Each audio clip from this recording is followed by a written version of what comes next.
ever stood at the edge of the ocean and watched how the waves come in and come out? There's a rhythm. And if you enter the ocean at the right time, you catch the wave, you bob up and down the water, and it's a fabulous experience. If you miss the rhythm, you can get knocked over. That happens at work as well. People will enter a room and somehow think that if I dominate it, that's how I own the room. But that's wrong. You want to enter a room in a way that is respectful of the people that you are greeting and now connecting with. So take a minute, feel the situation, smile, look interested, pop your head over the cubicle, or knock on the door and ask whether or not you can enter. People in power often think that they have the right to just barge in or just sit down at your desk and start talking.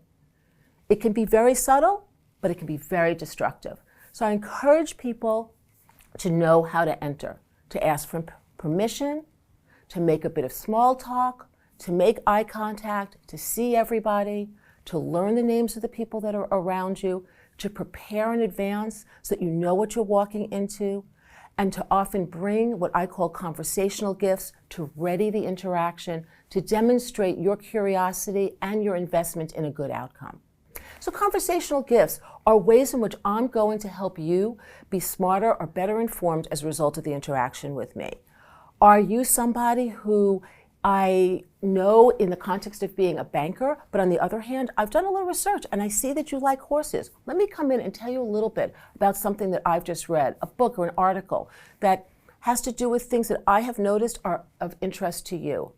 I had the good fortune of being part of a news show or a political debate, and I got insights into something that maybe you don't know about. I'm going to bring that because it's interesting. It's a funny fact. It's a great joke.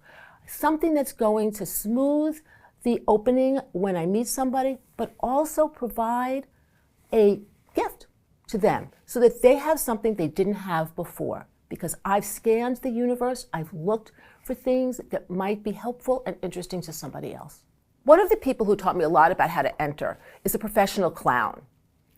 I would go on rounds with him in the hospital, and I would watch as Wellington would knock on the door and ask for entry before he put his big clown foot into the room.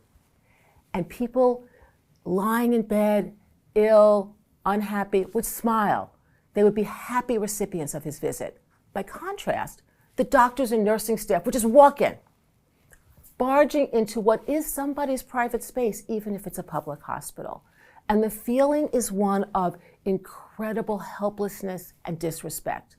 I'm just a lump laying in this bed, versus I'm somebody who is respected enough to be asked about whether or not I am happy to have this visitor.